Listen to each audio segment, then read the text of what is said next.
السلام علیکم ورحمۃ اللہ وبرکاتہ۔ آج ہمارا ویڈیو کا جو موضوع ہے وہ شادی میں رکاوٹ ڈالنے والا جادو۔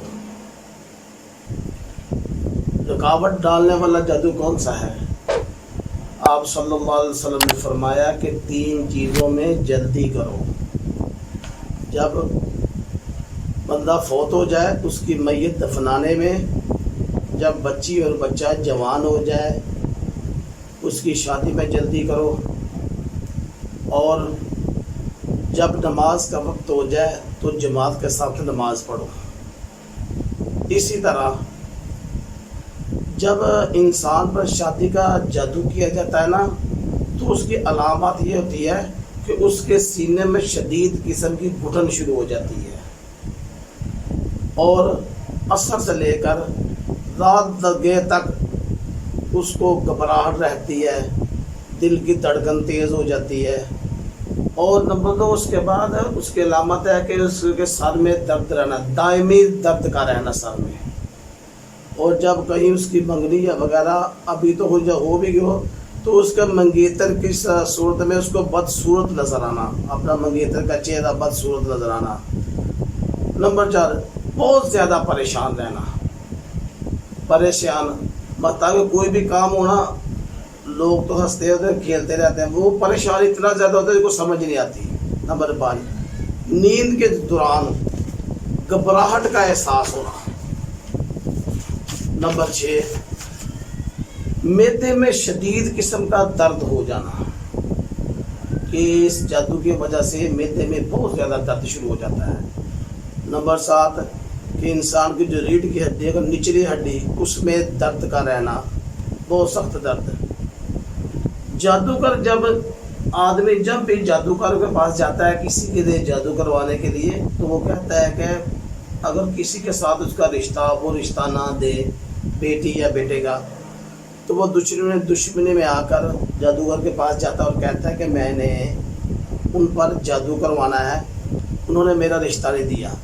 تو وہ کہتا ہے کہ اس کی ماں کا نام بتاؤ، پھر وہ اس کی ماں کا نام بتاتا ہے۔ اس کے بعد جادوگر کہتا ہے کہ اس کی تصویر یا اس کا کپڑا لے کر آؤ، پھر وہ اس کی تصویر اور کپڑا دیتا ہے، اور جادوگر اس کپڑے پر لکھائی کرتا ہے اور پڑھائی کرتا ہے، تصویر پر بھی اسی طرح کرتا ہے۔ پھر جادوگر ایک جن کی ڈیوٹی لگا دیتا ہے، اور وہ جن اپنے ڈیوٹی سر انجام دینے کے لیے نکل پڑتا ہے۔ اور جب جادوگر جس لڑکی یا لڑکے پر انہوں نے جادو کروایا، جب وہاں لڑکی گھر پہنچتا ہے تو جادوگر جن پہنچتا ہے تو وہ اس کے دائیں بائیں منڈلانا شروع ہو جاتا ہے۔ اگر تو وہ لڑکی اذکار کی پابند ہے تو الحمدللہ اتنی جلدی اس پر وار نہیں اس کا چلتا، اگر وہ پابند نہیں ہے تو کسی بھی طریقے سے اس کے اندر داخل ہو جائے گا۔ پھر اس کو اس حد تک پریشان کرے گا کہ اس کی سمجھ میں معاملہ آتا ہی نہیں، جو کوئی اس کی منگنی کا پیغام لے کر آئے گا وہ اس کو وہاں ہی فوراً نہ کر دے گی اور انکار کر دے گی۔ اگر اس کے پاس جن کا جسم میں داخل نہ ہونا منظور ہو تو وہ دائیں بائیں بھٹکتا رہتا ہے، اور جس سے اس کا منگنی کا یا رشتے کا معاملہ ہونا ہوتا ہے تو وہ آتے ہیں، وہ تصویر وغیرہ اگر دکھلائیں تو اس کی تصویر یا اس کو لڑکی کا اس گھر والے کو بدصورت کر کے وہ جنات دکھاتا ہے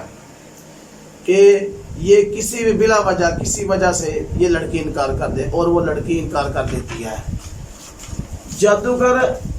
پھر جس چیز کی ڈیوٹی لگائی اندر تو چلا گیا، پھر تو بہت زیادہ پریشان گیا۔ اگر وہ باہر رہتا ہے تو کوئی بھی مرد اس کے ساتھ شادی کرنے کے لیے اگر تیار بھی ہو جائے تو شیطان اس مرد کے دل میں مسلسل وسوسے ڈالتا ہے، بہت زیادہ، اتنے وسوسے ڈالتا ہے کہ وہ انسان بدظن ہو کے پیچھے ہو چلا جاتا ہے۔ اگر کوئی انسان اس بچی کے گھر میں رشتے کے لیے گیا ہے اور وہ گھر میں داخل ہوتے ہی ان کو ایک عجیب سی گھٹن محسوس ہونی شروع ہو جاتی ہے، جیسے جیل خانہ ہو، اور گھبراہٹ، شدید گھبراہٹ شروع ہو جاتی ہے۔ اور جب اس لڑکی کو دیکھتے ہیں تصویر پر تو اس کا چہرہ بہت خوبصورت ہوتا ہے، اور جب اسے دیکھتے ہیں تو وہ ایک بدصورت سا چہرہ اس کا لگتا ہے، اور جب وہاں جاتے ہیں پھر اس وقت ساری زندگی اس گھر کی طرف آنے کا بس سوچتے بھی نہیں۔ اسی طرح جادوگر شادی میں رکاوٹ ڈالنے کا جادو کرتا ہے، اگر تو اس کا علاج ہو جائے تو الحمدللہ اس کا معاملہ حل ہو جائے گا، وگرنہ جتنی دیر تک اس بچی کا علاج نہ ہوگا وہ جس جن کی ڈیوٹی لگی ہوگی وہ اندر سے یا باہر سے جیسے بھی ہو وہ جادو کرتا رہے گا، اور بہت زیادہ تکلیف دہ عمل ہے۔ لڑکی پریشان رہے گی، گھر کے ساتھ لڑائی جھگڑا کرے گی، دائمی بیماری، کوئی تکلیف رہے گی، پریشان، حتیٰ کہ یہاں تک گھر میں سے بہت زیادہ لڑائی بھی کرنا شروع کر دے گی۔ اور اس کے علاوہ میں آپ کو اس کا حل بتاتا ہوں، اور خاص دعائیں ہیں جو آپ صلی اللہ علیہ وسلم بتائی ہیں۔ ایک دعا ہے اللہم لا سہل الا ما جعلتہ سہلا وانت تجعل الحزن اذا شئت سہلا، یہ آپ صبح و شام 3 مرتبہ پڑھے۔ ایک دعا ہے رب یسر ولا تعسر وتمم بالخیر بک نستعین، یہ بھی آپ پڑھ سکتی ہیں، زیادہ بھی پڑھ سکتے ہیں، 11 مرتبہ یہ کی مرتبہ پڑھ سکتے ہیں۔ اور سورۃ الفرقان کی آیت نمبر 23 ہے وہ، اور کوشش کرے لڑکی کو 313 مرتبہ روزانہ پڑھے، انشاءاللہ اس کے اوپر جو اس کا کیا ہوا جادو ٹوٹ جائے گا، اور اللہ کے فضل سے اس کا رشتہ آسانی سے ہو جائے گا۔ جزاکم اللہ خیر، السلام علیکم ورحمۃ اللہ۔